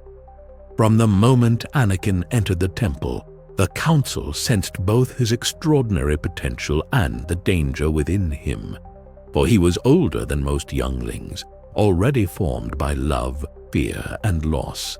And though Obi-Wan Kenobi took him as Padawan in loyalty to Qui-Gon's dying wish, the boy's training carried a weight of prophecy that no child should have borne. Anakin's brilliance was undeniable, his piloting unmatched, his instincts sharp, his compassion deep. But alongside these gifts grew fear of losing those he loved, a wound carved into him from childhood as he left behind his mother, Shmi, bound still in slavery, her absence haunting him in dreams. Though Obi-Wan guided him with patience, their bond strained under the tension of master and apprentice, caught between duty and affection, Obi-Wan urging discipline where Anakin longed for freedom, the Council wary even as they praised his talent. The Clone Wars accelerated his rise, placing him in the role of general, commander, and hero, his victories across countless battles making him beloved by the troops, his daring unmatched. Yet the very war that made him strong also deepened his wounds, for loss after loss fed his fear, and the Council's distrust of his volatility left him isolated. When love blossomed in secret with Padme Amidala, Anakin's heart became a battlefield of its own, his vows as Jedi clashing with the passion he could not surrender. And when visions of her death in childbirth began to haunt him, those fears became chains that dragged him toward the darkness. Palpatine, ever cunning, saw these wounds and whispered into them, presenting himself as mentor and friend, promising power to prevent death, to cheat fate itself, twisting Anakin's compassion into obsession, his love into desperation. The Council, sensing danger, asked Anakin to spy on Palpatine, deepening his mistrust, making him feel like an outcast among those he most longed to please. And in that isolation, the Sith found fertile ground. The final turn came in fire and betrayal. When Anakin revealed Palpatine's identity to Mace Windu, the moment could have been redemption, but his fear of losing Padme and his anger at the Council's distrust drove him to strike against his own order, choosing Sidious as his master, kneeling as Darth Vader. From that choice poured rivers of tragedy, Anakin leading clone troops into the temple, cutting down younglings in the very halls where he once trained, his saber blazing against friends who had once laughed beside him, his betrayal sealing the purge of the Jedi across the galaxy. The duel on Mustafar against Obi-Wan was both personal and mythic, master against student, brother against brother. Obi-Wan's heart breaking as he watched the boy he raised consumed by fire, his voice shaking as he declared, "You were the chosen one. It was said you would destroy the Sith, not join them." Words that echoed across time as lament for all the Order's failures. Anakin's fall was not only his own, but the culmination of every flaw in the Jedi's path.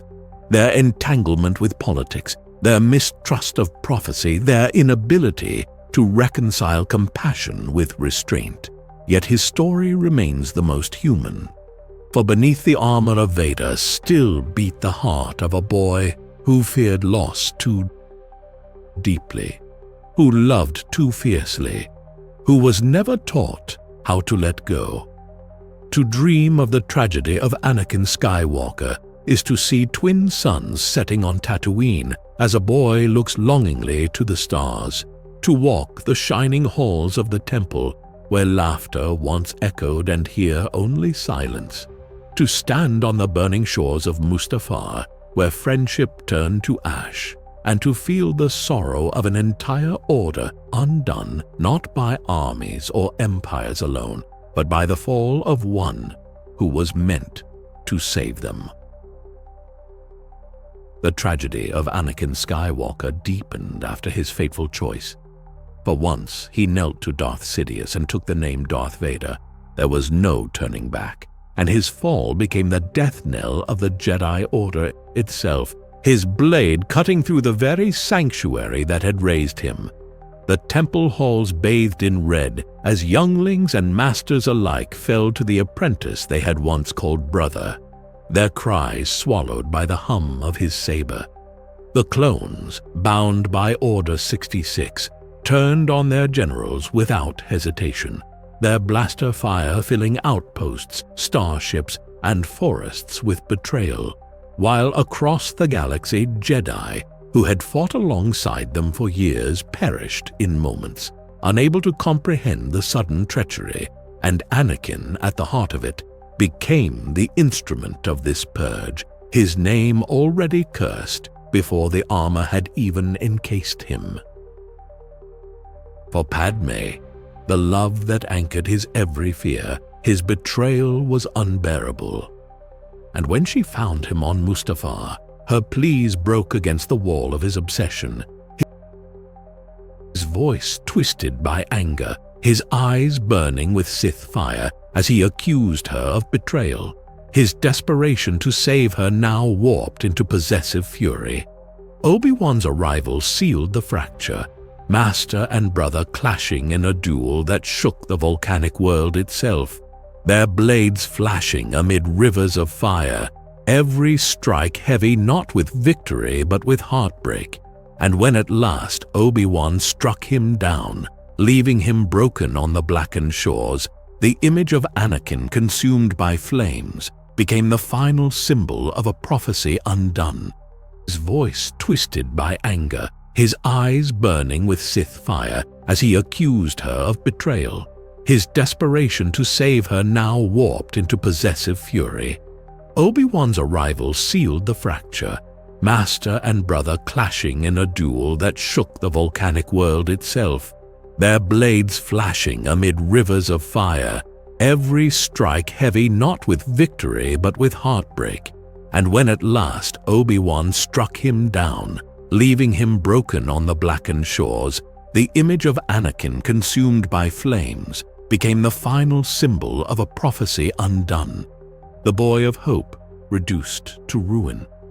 Yet Sidious, ever watchful, claimed what remained, carrying Anakin's shattered body to be remade in iron and machinery, a shell of a man's voice twisted by anger, his eyes burning with Sith fire as he accused her of betrayal, his desperation to save her now warped into possessive fury. Obi-Wan's arrival sealed the fracture, master and brother clashing in a duel that shook the volcanic world itself, their blades flashing amid rivers of fire, every strike heavy not with victory but with heartbreak. And when at last Obi-Wan struck him down, leaving him broken on the blackened shores, the image of Anakin consumed by flames became the final symbol of a prophecy undone, the boy of hope reduced to ruin. Yet Sidious, ever watchful, claimed what remained, carrying Anakin's shattered body to be remade in iron and machinery, a shell of a man whose breathing would forever echo as both terror and sorrow. For in that moment, Anakin Skywalker truly ceased, and Darth Vader was born, a Sith Lord clad in black, whose very presence spread fear across the stars. Padme, cynical and hollow, as Sidious smiles in triumph, and it is to feel the sorrow of an entire galaxy mourning the loss of its guardians, knowing that the light was not destroyed in a single stroke, but undone by the fall of one man who could not let go of fear. The tragedy of Anakin Skywalker is remembered not only in the flames of Mustafar or the hiss of Vader's first breath, but in the silence that followed, the silence of a galaxy that had once whispered of the Chosen One, now left only with the shadow of Darth Vader, an enforcer of tyranny whose very presence inspired fear. Yet within that silence lay the weight of all that had been lost, for Anakin's fall was not a single moment, but the culmination of wounds left untended, choices misunderstood, and love transformed into chains. And in that sense, his story was as much the tragedy of the Jedi as it was of the man himself. For though the Jedi taught him discipline, they never truly understood the depth of his attachments, never gave him the tools to face the storm of fear that brewed inside him. And though Obi-Wan loved him as a brother, their bond was burdened by expectation, by the prophecy, by the council's suspicion that Anakin's power was too great to be safe. Palpatine's manipulation succeeded not because Anakin was weak, but because he was strong in the very ways the Jedi could not reconcile. His loyalty to Padme, his need to save those he loved, his refusal to let go of what the code demanded he release. And so, when the nightmare of her death pressed against his mind, his desperation eclipsed his wisdom.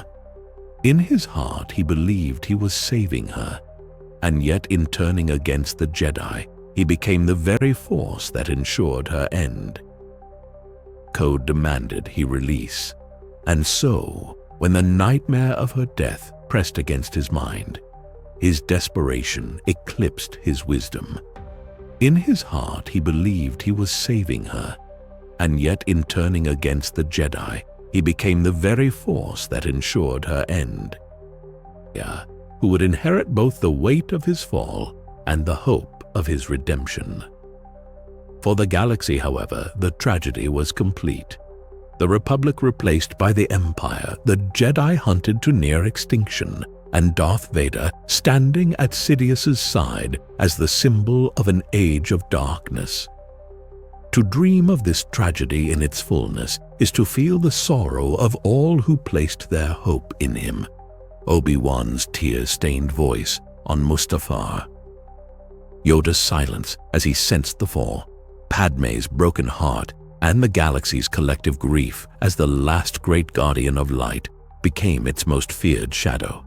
And yet, the tragedy of Anakin Skywalker endures in memory not only as a fall, but as a reminder that even the brightest star can falter, that even the most gifted can be undone by fear, and that within every story of darkness there remains the faintest ember of light, waiting, patient, until the time comes when it may be kindled once more. The age of exile for the Jedi began in fire and betrayal, as the great purge of Order 66 swept across the galaxy, and those who survived found themselves scattered, hunted and haunted, their temples in ruins, their allies gone, their very name branded as traitors to the Republic they had once sworn to protect. From that night forward, every step they took was in shadow, every breath measured against the risk of discovery, for the Empire's reach was vast, and Darth Vader himself led inquisitors and stormtroopers in rooting out the remnants of the Order, sabers extinguished in forests, deserts, and cities alike, until the luminous guardians of peace became fugitives, whispered of only in rumor. Some went into deep hiding, cloaking their presence in the Force, burying their sabers in sand or stone, choosing survival over defiance. Others tried to continue the fight, joining small rebellions or protecting the weak in secret, their actions quiet acts of resistance that rarely survived the Empire's crushing might. Obi-Wan Kenobi retreated to the deserts of Tatooine, his robes worn by sand, his heart burdened with guilt, guarding the child of his fallen brother while living in silence, known only as a strange hermit to those around him. Yoda, once Grand Master of the Council, fled to the swamp world of Dagobah, his presence masked in the shadow of the dark side's energies, meditating alone in exile, while the galaxy he had once guided fell deeper into tyranny. Other survivors wandered from world to world, never staying long, teaching no one, for to reveal their nature was to invite death not only upon themselves, but upon those who sheltered them, and so the Jedi became less than ghosts, fading from memory, their voices lost, their wisdom preserved only in fragments of holocrons hidden away. The Empire, meanwhile, twisted their image into one of treachery, spreading propaganda that painted them as conspirators who had sought to overthrow the Chancellor, erasing millennia of service with a single lie, and soon generations of children grew up hearing only that the Jedi had been dangerous, that their destruction was necessary. Their very existence reduced to myth. Yet exile was not only physical, but spiritual, for each survivor carried the weight of failure, replaying the fall in their minds, asking whether pride or blindness had doomed them, wondering whether they had misread prophecy or ignored warnings too long, their meditations no longer filled with serenity, but with sorrow. And still, even in exile, other survivors wandered from world to world, never staying long, teaching no one, for to reveal their nature was to invite death not only upon themselves, but upon those who sheltered them, and so the Jedi became less than ghosts, fading from memory, their voices lost, their wisdom preserved only in fragments of holocrons hidden away. The Empire, meanwhile, twisted their image into one of treachery, spreading propaganda that painted them as conspirators who had sought to overthrow the Chancellor, erasing millennia of service with a single lie, and soon generations of children grew up hearing only that the Jedi had been dangerous, that their destruction was necessary. Life in every insect and vine. It is to stand in the ruins of a temple, stones cracked and covered in moss, the echo of laughter and lessons long gone. And it is to feel the weight of silence heavy across the galaxy, a silence broken only by the whisper that one day, when the time was right, the Jedi would return and the light would rise again. The story of the Jedi in exile unfolded not only in silence but in fragments, each survivor a solitary flame hidden in darkness. And though their order was broken, their individual journeys became testaments to resilience. For while Yoda and Obi-Wan embodied the archetype of hermits, one in the swamps of Dagobah, one in the deserts of Tatooine, others wandered the galaxy under new names, disguising themselves as merchants, farmers, mechanics, or smugglers, blending into ordinary lives while carrying within them the burden of memory and the ache of failure. One such figure was Kanan Jarrus, once Caleb Dume, a Padawan who escaped the purge by sheer chance, his life reshaped into that of a drifter haunted by guilt, hiding his saber until destiny called him to rise again, his journey reflecting the truth that exile was not only survival, but transformation. The Empire, however, did not allow even these ghosts peace, for Sidious and Vader unleashed the Inquisitorius, a cadre of fallen Force sensitives trained to hunt Jedi. Their red sabers and black armor, symbols of the Order's corruption, turned against itself, and so exile was never without danger, for survivors felt the presence of hunters drawing near, their meditations disturbed by shadows, their dreams pierced by the echoes of those they had lost. Some Jedi resisted, leading tiny sparks of rebellion, shielding families or children from oppression, knowing that once Caleb Doom, a Padawan who escaped the purge by sheer chance, his life reshaped into that of a drifter haunted by guilt, hiding his saber until destiny called him to rise again, his journey reflecting the truth that exile was not only survival, but transformation. The Empire, however, did not allow even these ghosts peace, for Sidious and Vader unleashed the Inquisitorius, a cadre of fallen Force sensitives trained to hunt Jedi. Their red sabers and black armor, symbols of the Order's corruption, turned against itself, and so exile was never without danger, for survivors felt the presence of hunters drawing near, their meditations disturbed by shadows. Fulfill the prophecy undone. For Yoda, it meant endless meditation on Dagobah, not to escape the galaxy but to prepare for its future, trusting that his wisdom would one day be passed to another who could rise where he had failed. The tragedy of exile was heavy, but within it flickered quiet acts of endurance that kept the dream alive, proof that though the Order had been shattered, the Jedi were not erased. They lived in whispers, in legends, in hidden guardians who carried the code in silence, waiting for the time when the galaxy would need them again. To dream of the Jedi in exile is to see a figure cloaked in shadow moving through a crowded marketplace, eyes watchful, saber hidden beneath cloth. It is to sit in the damp stillness of a swamp where an old master meditates, his breath steady, his faith unbroken.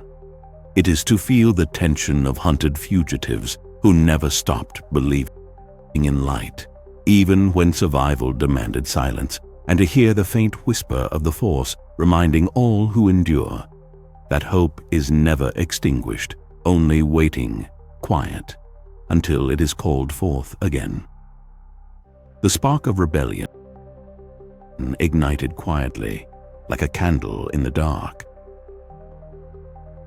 A fragile flame that began not with grand armies or open battles, but with whispers, with hidden couriers carrying stolen plans, with small acts of defiance by those who refused to surrender to the weight of the Empire's shadow. And though the Jedi had been scattered, hunted, and forgotten, their memory still lingered as an ember within the galaxy, inspiring those who longed for freedom. The rebellion took form slowly, scattered cells of insurgents on distant worlds, smugglers turning against tyranny, senators plotting in secrecy, and all across the galaxy, the murmur grew into a chorus that the Empire could not entirely silence. In this movement, the Jedi found a faint echo of themselves, for though they were no longer generals or guardians in great numbers, their philosophy lived in the choices, a fragile flame that began not with grand armies or open battles, but with whispers, with hidden couriers carrying stolen plans, with small acts of defiance by those who refused to surrender to the weight of the Empire's shadow. And though the Jedi had been scattered, hunted, and forgotten, their memory still lingered as an ember within the galaxy, inspiring those who longed for freedom. The rebellion took form slowly, scattered cells of insurgents on distant worlds, smugglers turning against tyranny, senators plotting in secrecy, and all across the galaxy, the murmur grew into a chorus that the Empire could not entirely silence.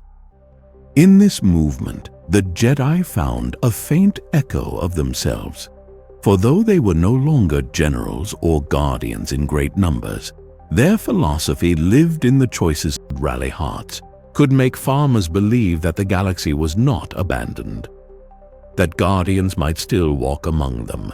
And so the myth of the Jedi became fuel for the fire of rebellion. For Obi-Wan, his vigil on Tatooine was bound to patience. Yet even he was stirred from hiding when the fate of the galaxy brushed against the boy he protected. While Yoda meditated in Dagobah's swamps, feeling in the Force that destiny was shifting, that new guardians were rising though they did not yet know their names, the spark of rebellion was fragile, threatened at every turn by betrayal, by loss, by the overwhelming might of the Empire, and yet it endured because it was built not upon conquest, but upon belief. Belief that tyranny was not eternal. That darkness, however vast, could never smother the light forever. To dream of this spark is to picture rebels gathered in secret chambers, their plans whispered over flickering holoprojectors. It is to walk through marketplaces where citizens quietly shelter fugitives while stormtroopers march past, their hearts steady in defiance. It is to see Jedi survivors stand once more, cloaks stirred by winds of destiny, their sabers igniting not for armies but for hope. And it is to feel the Force itself stirring in unseen currents, carrying the promise that from exile, from silence, from ruin, a new hope was awakening, and the Jedi's story was not yet done. The spark of rebellion, though fragile, grew stronger as scattered voices began to unite, its roots found in places both humble and unexpected, from secret meetings in core world senatorial chambers to small bands of freedom fighters on distant outer rim worlds, and it was here that the Jedi's lingering presence quietly shaped the dream.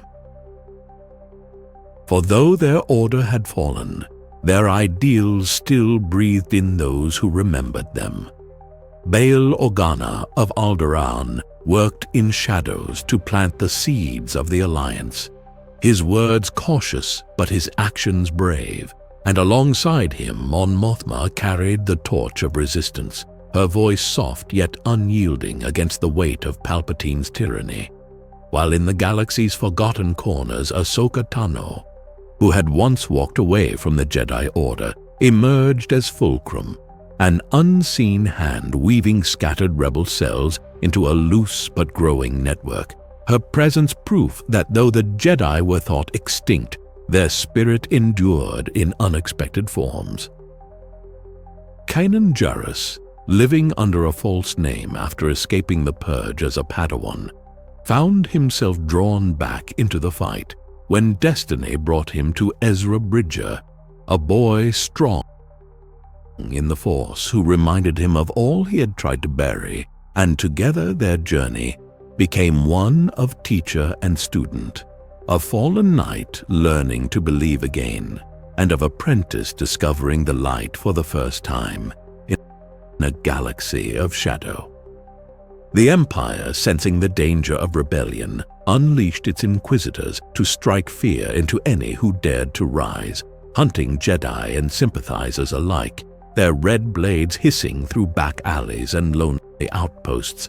But each time they appeared, Kanan Jarrus, living under a false name after escaping the Purge as a Padawan, found himself drawn back into the fight when destiny brought him to Ezra Bridger, a boy strong in the Force who reminded him of all he had tried to bury, and together their journey became one of teacher and student, a fallen knight learning to believe again, and of apprentice discovering the light for the first time and strong enough to challenge even the Empire.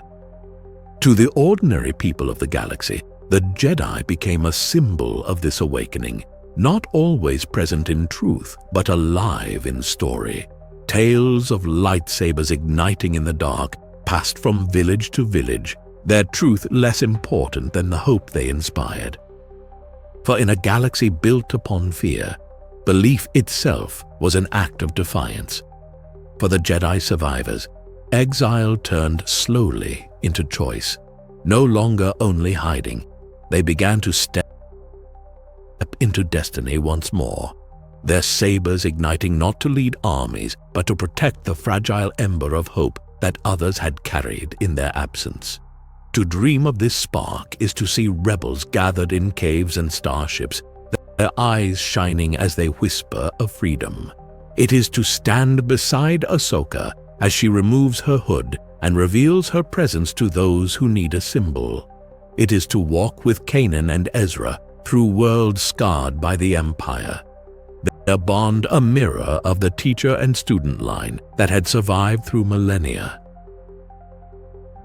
And it is to feel the Force itself humming softly, as if reminding the galaxy that darkness can never last forever, that even in the deepest night, the smallest flame may be enough to call the dawn. The new Jedi Order began not with temples or councils, but with a single man, Luke Skywalker, who stood at the crossroads of destiny as both the last apprentice of the old ways and the first master of the new. His journey shaped not only by the legacy of Obi-Wan and Yoda, but also by the shadow of his father, whose redemption on Endor proved that even the darkest soul could return to the light. And it was with this truth burning in his heart that Luke sought to restore the Jedi, enough to call the dawn. The new Jedi Order began not with temples or councils, but with a single man, Luke Skywalker, who stood at the crossroads of destiny as both the last apprentice of the old ways and the first master of the new. His journey shaped not only by the legacy of Obi-Wan and Yoda, but also by the shadow of his father, whose redemption on Endor proved that even the darkest soul could return to the light. And it was with this truth burning in his heart that Luke sought to restore the Jedi, to rebuild what had been lost in fire and betrayal, believing that the galaxy still needed guardians of balance, not as servants of politics or generals of armies, but as seekers of wisdom who could once again bring harmony to the Force. His first steps were humble, wandering the galaxy in search of fragments of the past, recovering ancient texts, listening to holocrons that whispered with the voices of long-dead masters, walking among ruins where the echoes of the Order lingered. And through these quests he pieced together an image of the Jedi not as they had fallen, but as they had once been, luminous and devoted to peace. To rebuild what had been lost in fire and betrayal, believing that the galaxy still needed guardians of balance, not as servants of politics or generals of armies, but as seekers of wisdom who could once again bring harmony to the Force. His first steps were humble, wandering the galaxy in search of fragments of the past, recovering ancient texts, listening to holocrons that whispered with the voices of long-dead masters, walking among ruins where the echoes of the Order lingered. And through these quests he pieced together an image of the Jedi not as they had fallen, but as they had once been, luminous and devoted to peace. Again without its guardians, the new Jedi Order crumbling before it could flourish. And yet, even in failure, the attempt itself carried meaning, for Luke's journey reminded the galaxy that the Jedi were not an institution of stone or council seats, but a living tradition carried in hearts and choices, in the courage to rise against fear, and in the faith that the Force still binds all life together. To dream of the new Jedi Order is to imagine Luke standing alone before young learners, his voice soft yet filled with conviction, to see the glow of sabers ignited under the stars, not as instruments of war, but as symbols of renewal. To walk through ruins reclaimed by laughter and study, and to feel the hope of a galaxy daring to believe again, even if only for a moment, that light could be rebuilt. Though the new Jedi Order would falter, its story is not only one of loss, but of resilience. For every attempt to rise keeps the dream alive, and the Jedi, though scattered by failure, endure not in temples, but in the eternal truth of the Force, waiting always to be discovered anew. The new Jedi Order, though born from hope, carried within it the weight of both promise and tragedy. For as Luke Skywalker sought to rebuild what had been lost, he found himself walking a path without. For every attempt to rise keeps the dream alive, and the Jedi, though scattered by failure, endure not in temples, but in the eternal truth of the Force, waiting always to be discovered anew.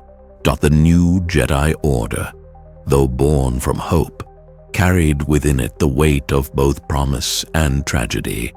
For as Luke Skywalker sought to rebuild what had been lost, he found himself walking a path without guideposts, piecing together fragments of wisdom from old holocrons, ruins, and the fading voices of masters long gone, while at the same time forging his own vision of what the Jedi could be in a galaxy scarred by both Sith tyranny and the failures of the past.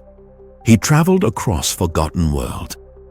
For every attempt to rise keeps the dream alive, and the Jedi, though scattered by failure, endure not in temples, but in the eternal truth of the Force, waiting always to be discovered anew. The new Jedi Order, though born from hope, carried within it the weight of both promise and tragedy. For as Luke Skywalker sought to rebuild what had been lost, he found himself walking a path without guideposts, piecing together fragments of wisdom from old holocrons, ruins, and the fading voices of masters long gone, while at the same time forging his own vision of what the Jedi could be in a galaxy scarred by both Sith tyranny and the failures of the past. He traveled across forgotten worlds, guideposts, piecing together fragments of wisdom from old holocrons, ruins, and the fading voices of masters long gone, while at the same time forging his own vision of what the Jedi could be in a galaxy scarred by both Sith tyranny and the failures of the past. He traveled across forgotten worlds. He hesitated, torn between trust in his nephew and fear of repeating the past. When the moment of crisis came, it shattered everything. The temple burned, students slain or scattered, and Ben, now Kylo Ren, turned his back on the light, becoming the harbinger of another fall, and Luke, broken by guilt and despair, retreated into exile, convinced that the Jedi themselves were a cycle of failure that doomed the galaxy again and again. Thus, the new Jedi Order ended almost as soon as it began, its promise undone by fear and tragedy, yet its memory endured. For even in failure, it proved that the Jedi spirit could be reborn, that training could resume, that the code could be recited again under the stars. And though Luke's temple lay in ruins, the dream of the Jedi lived on in Rey, and in all those who believed that balance was worth seeking. To dream of the new Jedi Order is to picture Luke kneeling in ancient ruins, lifting a holocron glowing faintly in his hands. It is to hear the voices of young learners laughing as they ignite sabers in practice, their eyes filled with wonder. It is to feel the heartbreak of fire consuming that dream, smoke rising against the night as the Order collapses again. And it is to stand with Luke in solitude, knowing that though his attempt faltered, the Force is patient, and the Jedi, as they always have, would rise once more. The Jedi philosophy in modern times is remembered not as rigid doctrine, but as a living current, reshaped by exile, failure, and renewal. For though the great temple on Coruscant lies in ruins, and the councils are no more, the wisdom of the Jedi flows still through those who choose to listen. A philosophy that has current, reshaped by exile, failure, and renewal.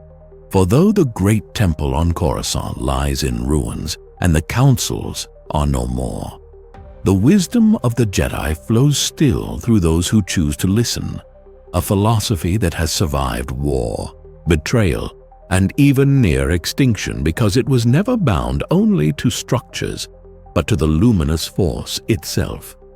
When the old Order fell, its code was criticized as too strict, too detached, its demand to sever attachments seen as a wound that drove Anakin Skywalker into the arms of the evolution of philosophy became the foundation for the Jedi in the era after the Empire's fall.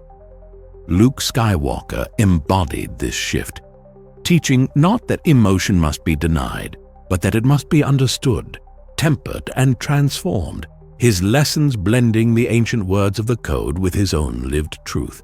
That compassion is stronger than fear, that choice defines destiny more than prophecy, and that redemption is possible even for those who fall deepest into shadow, as his father's final act proved. In modern times, the Jedi philosophy has also come to emphasize humility and service, recognizing that their greatest failure was becoming entangled in politics and war, forgetting that their true calling was to the Force, not to governments. Thus, their modern role is not to rule or to command armies, but to guide, to heal, to teach, and to embody balance in ways both profound and simple. From defending the innocent with a lightsaber to planting hope in a single child's heart. Rey, inheritor of Luke and Leia's legacy, carried this philosophy forward, not by building a council of masters or enforcing ancient dogma, but by embracing the Jedi as a path of discovery, a way of walking with the Force rather than commanding it. Her connection not defined by bloodline or prophecy, but by choice, proving that anyone with courage, compassion, and faith in the Force could walk the path of the Jedi. In this way, the Jedi in modern times are no longer bound by temples or lineage, but are remembered as wanderers by choice, proving that anyone with courage, compassion, and faith in the Force could walk the path of the Jedi. In this way, the Jedi in modern times are no longer bound by temples or lineage, but are remembered as wanderers, seekers, guardians who appear where the galaxy needs them most, their philosophy whispering through history like a song. There is no emotion, there is peace, not as denial, but as reminder to breathe before acting. There is no ignorance, there is knowledge, not as arrogance. Seekers, guardians who appear where the galaxy needs them most, their philosophy whispering through history like a song. There is no emotion, there is peace, not as denial, but as reminder to breathe before acting. There is no ignorance, there is knowledge, not as arrogance. Seekers, guardians who appear where the galaxy needs them most, their philosophy whispering through history like a song. There is no emotion, there is peace, not as denial, but as reminder to breathe before acting. There is no ignorance, there is knowledge, not as arrogance. Seekers, guardians who appear where the galaxy needs them most, their philosophy whispering through history like a song. There is no emotion, there is peace, not as denial, but as reminder to breathe before acting. There is no ignorance, there is knowledge, not as arrogance. Seekers, guardians who appear where the galaxy needs them most, their philosophy whispering through history like a song. There is no emotion, there is peace, not as denial, but as reminder to breathe before acting. There is no ignorance, there is knowledge, not as arrogance. From failures reinterpreted as wisdom, to feel the Force flowing gently in their lives, not as weapon, but as companion. And to know that though the Jedi Order may rise and fall across ages, but as invitation to keep learning, there is no passion, there is serenity, not as suppression, but as balance. There is no chaos, there is harmony, not as blindness, but as trust. There is no death, there is the Force, not as fear, but as comfort. To dream of the Jedi philosophy in modern times is to imagine a galaxy still haunted by scars of war, yet guided by the soft echo of those words. To see new students kneeling on stone floors under unfamiliar skies, learning not from tradition alone, but from failures reinterpreted as wisdom. To feel the Force flowing gently in their lives, not as weapon, but as companion. And to know that though the Jedi Order may rise and fall across ages, but as invitation to keep learning, there is no passion, there is serenity, not as suppression, but as balance. There is no chaos, there is harmony, not as blindness, but as trust. There is no death, there is the Force, not as fear, but as comfort. To dream of the Jedi philosophy in modern times is to imagine a galaxy still haunted by scars of war, yet guided by the soft echo of those words. To see new students kneeling on stone floors under unfamiliar skies, learning not from tradition alone, but from failures reinterpreted as wisdom. To feel the Force flowing gently in their lives, not as weapon, but as companion. And to know that though the Jedi Order may rise and fall across ages, their philosophy endures as long as even one heart chooses balance over fear, light over darkness, and compassion over hatred. The Jedi philosophy in modern times, reshaped by generations of struggle, became less about dogma and more about the living relationship between the individual and the Force. For after the fall of Luke's temple and the rise of the First Order, it became clear that the Jedi could no longer be bound by the same rigid structures that had both sustained and doomed them in the past. And so, their teachings evolved into something both humbler and more universal, understood not as commands, but as guiding principles. When Rey, a scavenger from Jakku, with no ties to legacy beyond dominance but through unity, and it is to imagine her walking into the future with no council above her, no army behind her, only the quiet strength of the Force and the belief that anyone, anywhere, who chooses compassion over fear can walk the Jedi path. In this way, the Jedi philosophy in modern times is not only a continuation of history, but a rebirth, a reminder that light is not defined by institutions but by choices, and that so long as there are those willing to listen to the Force, the Jedi will never truly fade. The legacy of the Jedi is not measured solely in temples built or wars fought, but in the way their memory has lingered across the galaxy, surviving even when their order seemed utterly destroyed. For though they fell in flames during the Republic's final days and again faltered in the age of the New Order, their presence endures like constellations, sometimes faint, sometimes bright, always guiding. Their legacy is found in the stories parents whisper to children of noble guardians with blades of light, in the art and songs of cultures that once saw Jedi walk among them. In the quiet reverence of those who still believe the Force binds all life together, and in the myths retold on backwater worlds where the difference between legend and history blurs. Even in the darkest times of the Empire, when propaganda painted them as traitors and conspirators, the very effort to erase them only sharpened their legend, for the galaxy sensed that such light could not vanish so completely, and so the Jedi became both martyrs and myths, their survival imagined in every rumor of a cloaked figure appearing at just the right moment to save the innocent. Their legacy is also bound to individuals. Obi-Wan Kenobi's quiet sacrifice on the Death Star, Yoda's wisdom preserved in the swamps of Dagobah, Luke Skywalker's refusal to give up on redemption, Leia Organa's balance of politics and compassion, and Rey's choice to carry their name forward.